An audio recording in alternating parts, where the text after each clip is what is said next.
নমস্কার। এখন আমি পিএলও এই যে পদটি আছে, এই এই পোস্টে যারা আছেন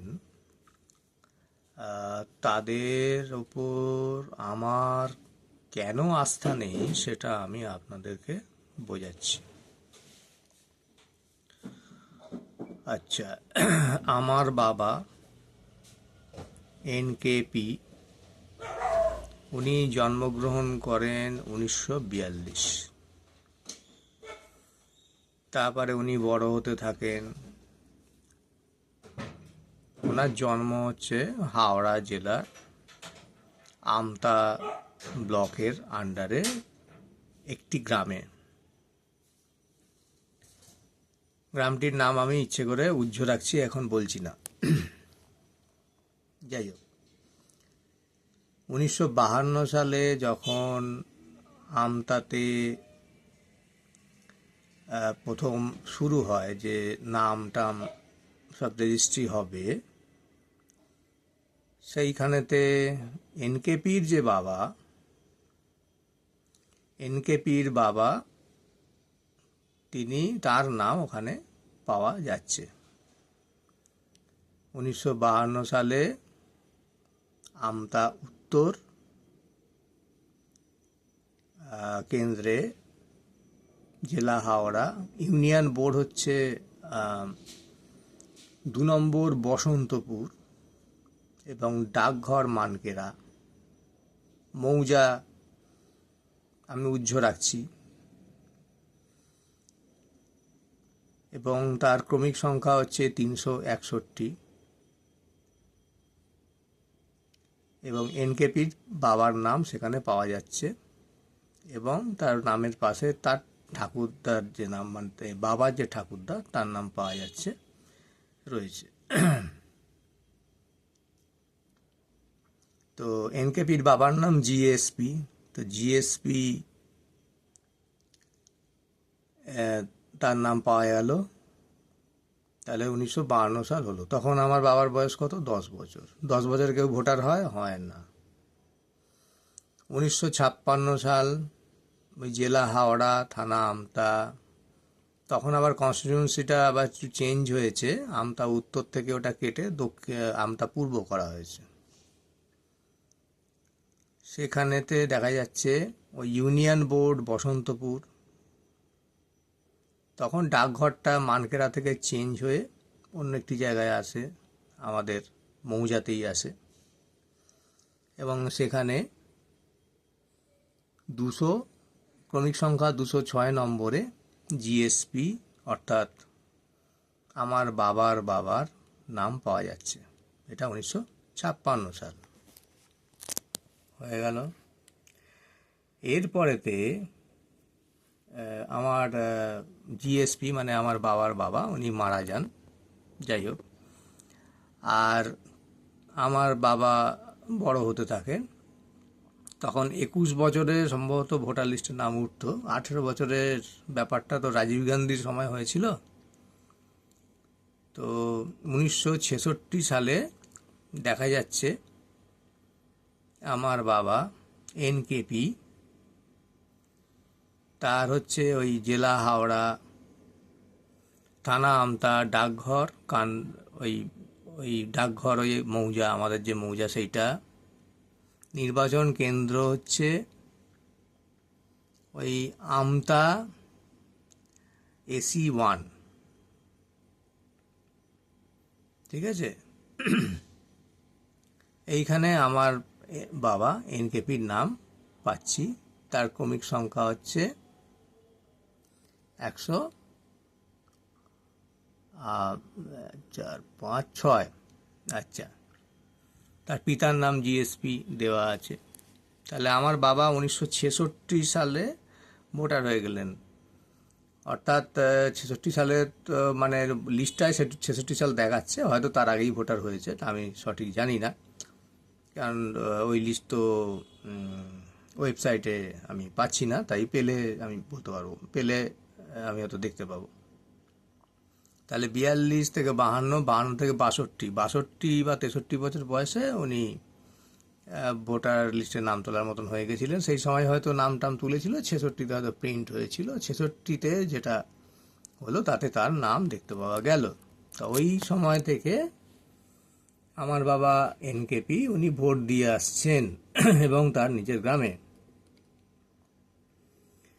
এরপরে আমি 71 সাল দেখছি, 71 সালেও তার নাম রয়েছে, হাওড়া কনস্টিটিউন্সি আমতা, এবং ওই থানাও আমতা, ডাকঘর আমাদেরই যে গ্রাম সেই গ্রাম, এবং পঞ্চায়েত তখন তো চালু হয়ে গেছে অলরেডি, 66 থেকে 67 পরেই পঞ্চায়েত চালু হয়ে গেছিলো। তার আগে ইউনিয়ন বোর্ড ছিল, যেগুলো আমি পড়লাম ঠাকুরদার মানে আমার বাবার সময়, এনকেপির বাবার সময়। তাহলে আমার বাবা তাহলে ভোট দিচ্ছে, মানে এনকেপি ভোট দিচ্ছে। 1971 সালে তার ক্রমিক সংখ্যা 137 কমপ্লিট। আচ্ছা, এরপরেতে এইভাবে জিনিসটা আস্তে আস্তে আস্তে আস্তে করে এগোচ্ছে, এগিয়ে এগিয়ে এগিয়ে এগিয়ে ক্রমাগত ওখানেই তিনি ভোট দিচ্ছেন। এইবার একটা টানা, এরপরে 2001 সালে চলে আসুন। 2001 সালে বিধানসভা ক্ষেত্র হচ্ছে 175 আমতা সাধারণ, উলবেড়িয়া লোকসভা কেন্দ্র। এবার যেহেতু তখন আরও মডিফাই হয়ে গেছে, তখন ওখানে এর ডেট হচ্ছে ভিত্তি সংশোধনের বৎসর হচ্ছে 2001, সংশোধনের প্রকৃতি লেখা আছে বিশেষ, ভিত্তির তারিখ 01/01/2001, চূড়ান্ত প্রকাশ 12/1/2001, অর্থাৎ জানুয়ারি মাসে চূড়ান্ত প্রকাশ হয়েছিল। এই অংশটিতে এনকেপির যে পাড়া, সেই পাড়াতে তার নাম দেখতে পাওয়া যাচ্ছে স্পষ্টতই। 2001 মানে আমার বাবা চাকরি জীবন প্রায় শেষের মুখে, তখন 59 বছর বয়স। সেই সময় দেখা যাচ্ছে 318 নম্বর তার ক্রমিক সংখ্যাতে এনকেপি রয়েছে। তবে ওনার ওনার ছবি তোলা হয়নি, কার্ড বানাতে পারেননি, যেহেতু উনি কলকাতায় কাজ করতেন। আর ভোটের সময় গ্রামের বাড়িতে গিয়ে, গ্রামে আমাদের মানে আমার বাবার বিশাল বাড়ি আছে, পূর্বপুরুষের থেকে পাওয়া, এখনও আছে, এবং সেটা আমার এই মুহূর্তে আর কি আমার আন্ডারে আছে, এবং ওর ট্যাক্স আমি জমা দিচ্ছি আপাতত। যাই হোক, এটা অন্য একটা কথা, মানে জিনিসটা বলে রাখলাম আর কি, যে ওই সম্পত্তি এখনও রয়েছে এবং সেই সম্পত্তিতে আমি ট্যাক্স দিই। বড় সম্পত্তি, ছোটোখাটো সম্পত্তি নয়। আচ্ছা, তো এই ক্রমিক সংখ্যা এনকেপির পাওয়া যাচ্ছে তাহলে 2001 পর্যন্ত। 2002 সালে যখন এলো, 2002 সালেতে এই মুহূর্তে যখন আমি দেখতে পাচ্ছি, বা তখন আমি জানতাম, যেহেতু আমরা এই প্রসেসের মধ্যে দিয়ে গেছি। কেন বলছি বিএলওদের ওপরে আমার আস্থা নেই, সেটা বলতে গিয়ে বলছি।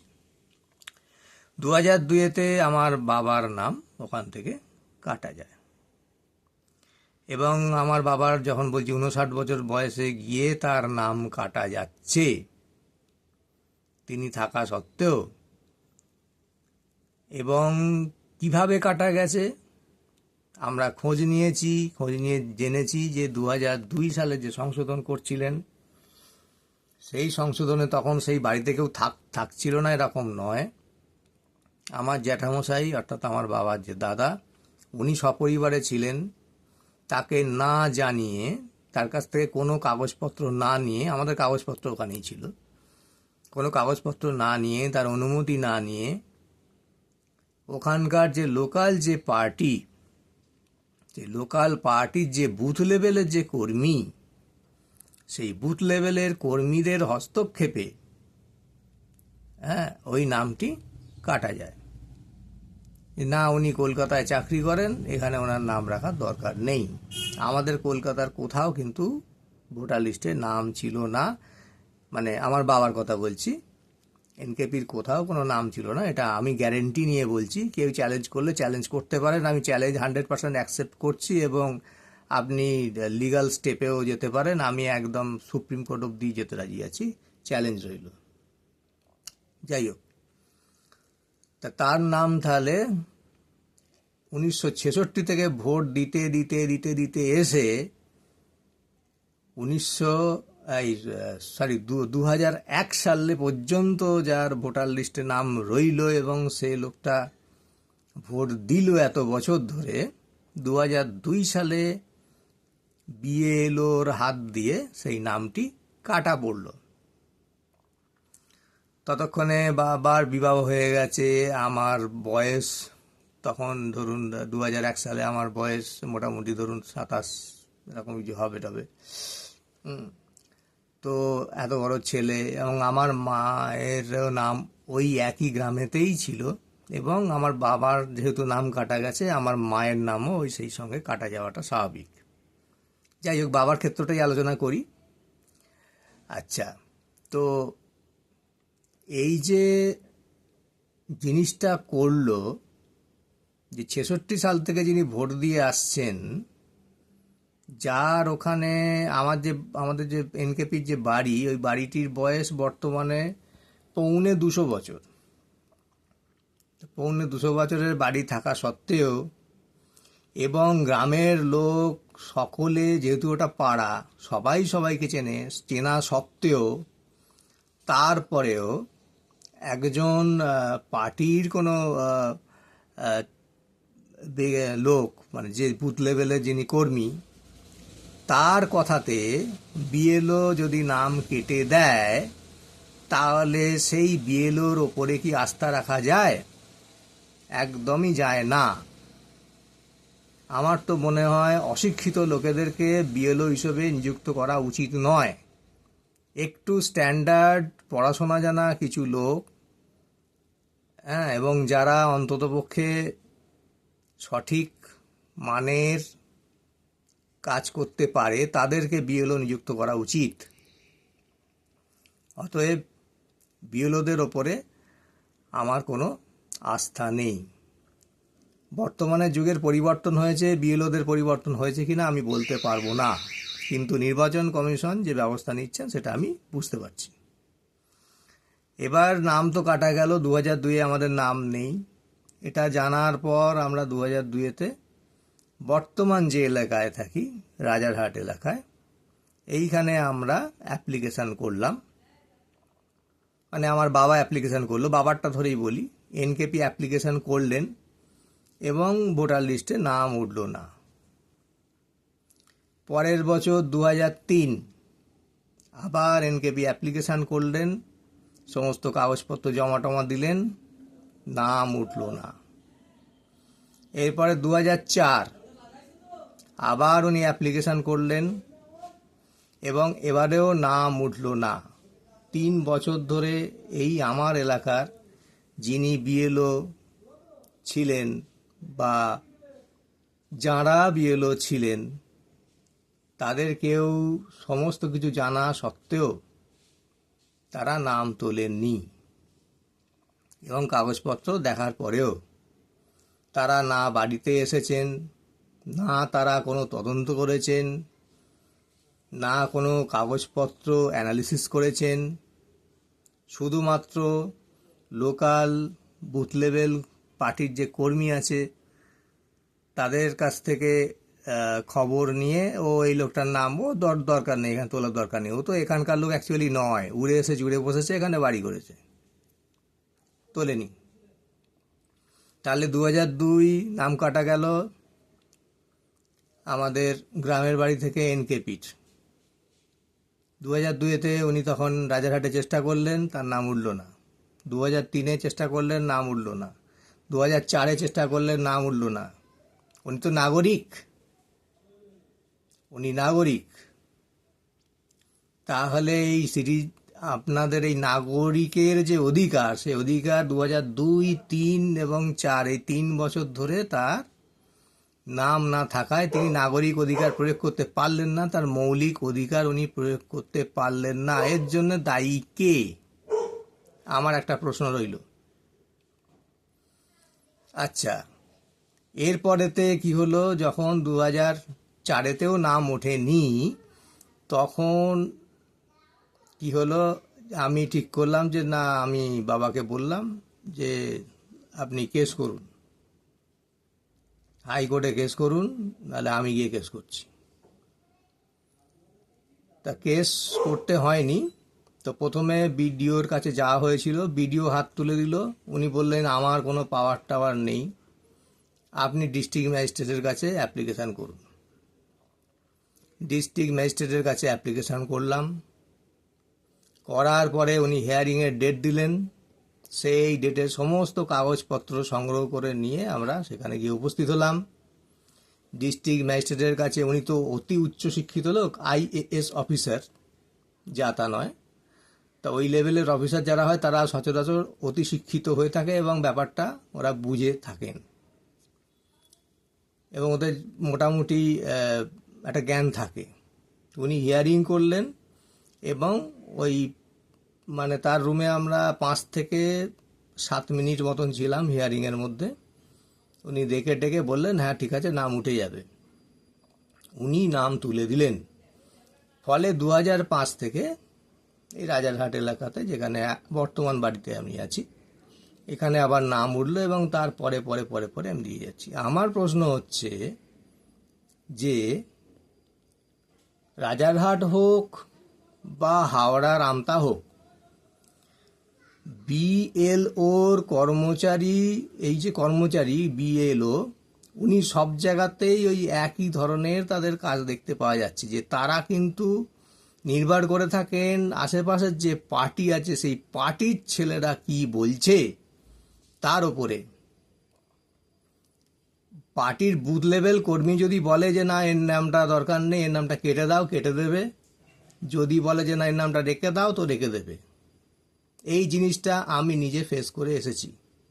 বাবাকে দিয়ে বলালাম, এর মধ্যে আমারও ব্যাপার রয়েছে, সেটা আমি এখানে ডিটেলে এখন বলছি না। হ্যাঁ, আমারও নাম ছিল, 2001 পর্যন্ত আমারও নাম ছিল এবং রাজারহাটেরই অন্য একটি অংশে আমি ভোট দিতাম, কিন্তু 2002-এ সেখান থেকে আমার নাম সরিয়ে দেওয়া হয়। যাই হোক, সেটা অন্য গল্প।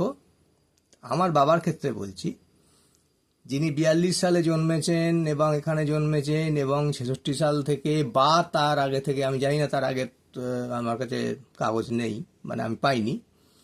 তিনি টানা ভোট দিয়ে আসছেন এত বছর ধরে, আর তিনি রিটায়ারের মানে সিনিয়র সিটিজেন প্রায় হয়ে গিয়েছেন।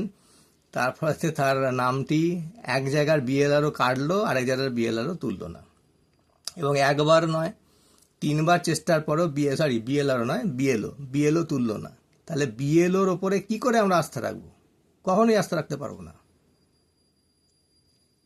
আমাদেরকে ডিস্ট্রিক্ট ম্যাজিস্ট্রেটের কাছে গিয়ে বিশেষভাবে তাদের যে হিয়ারিং হয়েছে সেই হিয়ারিংয়ে দাঁড়িয়ে কাগজপত্র দেখিয়ে তবে আমাদের নামকে তুলতে হয়েছে। তো এই হচ্ছে কাণ্ড কারখানা। সেই জন্যে বলছি, যেখানে বিএলও থাকবে, বিএলওর পেছনে বুথ লেভেল যারা কর্মী রয়েছেন বিভিন্ন পার্টির, যেখানে যার জোর বেশি সেখানে সে তার জোর ফলাবে। এবং ফলত এই বিএলওদের ওপরে নির্বাচন কমিশন কতটা কন্ট্রোল করতে পারবে আর কতটা সততার সঙ্গে কাজ পাবে, এটা নিয়ে আমার খুব সন্দেহ আছে। বর্তমান যুগ অনেক সহজ সরল হয়েছে, কম্পিউটার আছে, ইন্টারনেট আছে, সব কিছু হাতের কাছে, অনেক কিছু পাওয়া যাচ্ছে, ঠিক আছে। তো এই সমস্ত ব্যাপারগুলো রয়েছে। তো ফলে এখন হয়তো এতটা প্রবলেম হয়তো হবে না, কিন্তু এই মুহূর্তেও আমার কোনো বিএলও নামের এই যে পদ, এই পদে থাকা যে কোনো ব্যক্তির ওপরে আমার কোনো আস্থা নেই। এই অনাস্থা আমি জানালাম এবং আমি গ্যারেন্টি দিয়ে, যেহেতু আমার পুরো পরিবার মানে হ্যারাস হয়েছে, হ্যাঁ, ফলে আমার থেকে ভালো কেউ এটা ফিল করেনি যে ওই সময় আমাদের কি অবস্থা হয়েছিল। ফলে এটাই আমার বলার ছিল মূলত, যে এই হ্যারাসমেন্ট যাতে কারোর না হয় সেটা ভালো করে দেখা উচিত, নইলে কিন্তু এই নাগরিক স্বার্থে আঘাত লাগবে, মৌলিক অধিকারে আঘাত লাগবে। নমস্কার, পরের ভিডিও আবার কোনো ব্যাপার, কোনো কোশ্চেন বা কোনো কিছু এলে আমি আবার নিয়ে আসছি।